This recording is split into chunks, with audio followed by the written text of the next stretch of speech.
Oi, meu nome é Alessandra, eu sou mãe do Guilherme, ele tem 10 anos hoje, ele nasceu com fenda palatina. Para quem não sabe, fenda palatina é uma abertura que tem no céu da boca. A gravidez foi normal, eu fiz o pré-natal, normal, tudo. Só que aí o que aconteceu é que quando ele nasceu, não foi detectado na hora do exame que, que ele tinha fenda palatina. Ele nasceu bem, mas aí no caso o médico faz o exame do céu da boca, só que era tão pequenininho, ele tão lá no fundo, que o médico não conseguiu detectar na hora. Então nós viemos para casa, normal. A única coisa que nós já percebemos desde o princípio é que ele não era uma dificuldade para ele mamar.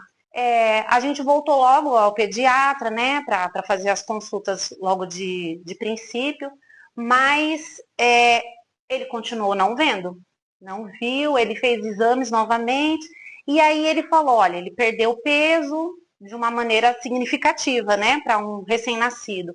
Então vamos entrar com suplemento, né, com leite. Só que a fenda, ela faz com que a criança não tenha pressão na boca para mamar. Então ele cansava, ele tentava.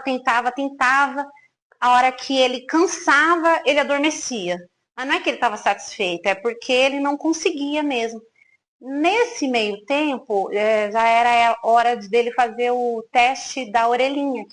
E aí eu levei até, é uma fono que faz, uma fonoaudióloga, e ela falou assim, olha, tá estranho porque tem um barulhinho, um ronco aqui na traqueia dele. Pode ser que ele tenha traqueomalácia, que é quando a traqueia ainda não foi amadurecida o suficiente, apesar dele ter nascido de tempo normal, né? Volta com ele lá no pediatra. Aí voltei e quando eu cheguei lá, ele falou assim: bom, vou te mandar então pro otorrino, porque aí é uma área do otorrino.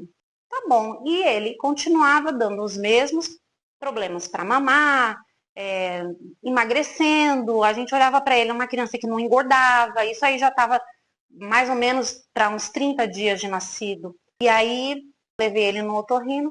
Chegando lá, a hora que abriu a boquinha dele, ela falou assim: ele tem fenda palatina, né?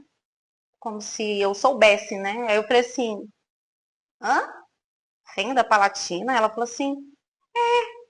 Aí eu falei, não sei. Aí ela me mostrou aqui, ó. Aí eu verifiquei, realmente, lá no fundo do céu da boca, era abertinho, como ver, assim. E aí eu me assustei, ela falou assim, olha, agora você vai voltar lá no pediatra para ele indicar, mas provavelmente vai precisar de um procedimento cirúrgico. Aí a gente voltou, eu voltei no pediatra. Quando eu cheguei no pediatra, ele se assustou, porque o pediatra que estava cuidando dele foi o pediatra que tinha feito o exame no hospital. E aí, nisso, ele já estava com 40 dias de nascido, ele muito magrinho e passando fome, né? Aí a gente, voltando lá, ele mandou a gente ir até um hospital no Rio, uma consulta lá no hospital que trata de crianças com fendas cranofaciais, né? Que inclui a fenda palatina. A gente foi muito bem atendido, era um lugar que não tinha muito recurso, mas as pessoas que atenderam foram muito assim boas e muito carinhosas e me explicar e falar como tratar, porque aí ela foi contar pra gente como que a gente deveria cuidar dele.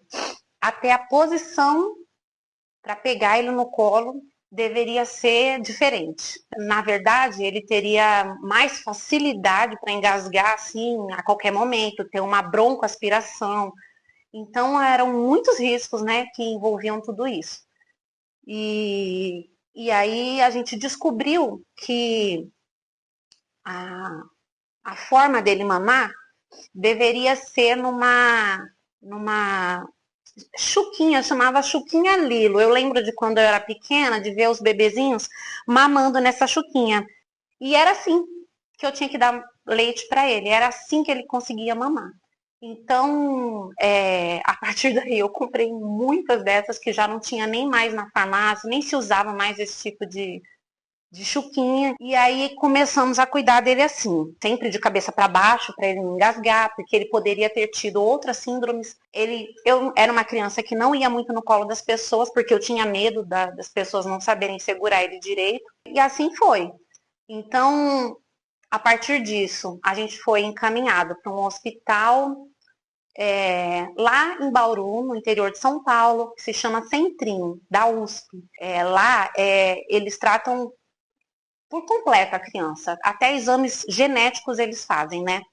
Então, nós fomos para lá, daqui de Resende para lá são 6 horas, começamos a tratar ele lá, então de vez em quando a gente tinha que levar o Guilherme lá, para poder fazer o acompanhamento até ele poder operar.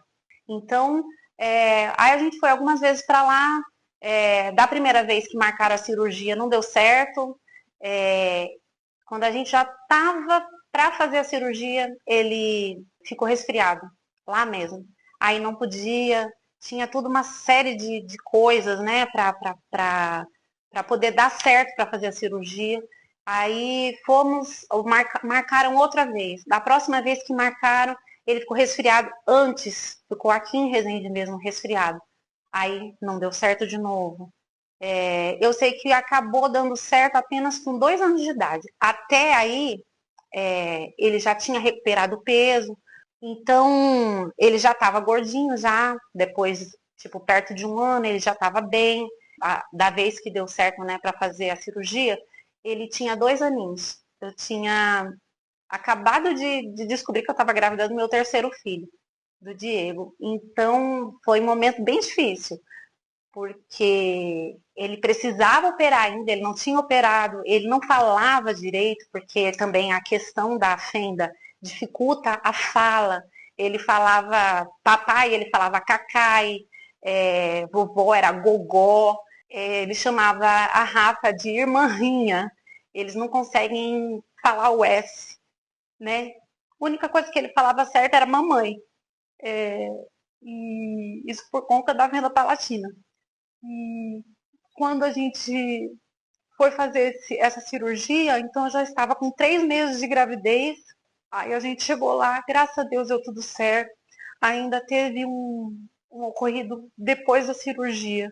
Ele tinha 2 aninhos, mas ele teve um sangramento muito expressivo depois da cirurgia. Quase que ele teve que voltar para a mesa de cirurgia, mas graças a Deus conseguiram dar uma medicação que conseguiu fazer parar, né? Esse sangramento foi com muito nervoso, muito estresse, mas graças a Deus deu certo. Então, ele voltou para casa com o céu da boca todo cortado, cheio de ponto. Então foi muito difícil. Eu grávida de 3 meses, mas graças a Deus eu tive muita ajuda. Automaticamente ele já foi falando certo. Fizemos tratamento de 1 ano com a fono para ele aprender a respirar novamente. Ele falava pelo nariz, né? Então ele tinha que falar sem usar o nariz, era muito anasalada a voz dele. Nós voltamos depois de 1 ano lá em Bauru, no centrinho. Aí já foi dado alta para ele, falaram, olha, tá excelente, ele tá muito bem, não tem nenhum problema, nenhuma sequela, graças a Deus. E hoje ele fala muito, ele fala demais. Ele é uma criança muito ativa, brincalhona, ele canta muito, é muito afinadinho. E a gente agradece muito a Deus porque de todas as coisas que aconteceram com ele, que foram muito difíceis, aconteceu o mínimo que poderia acontecer. Então, a gente tem muito a agradecer a Deus, porque o Guilherme foi um milagre, né, na nossa vida. Deus poupou ele e nós, a família, de muitas coisas que poderiam ter acontecido. Então, é essa minha história, essa é a história do Guilherme, e é isso. Obrigada.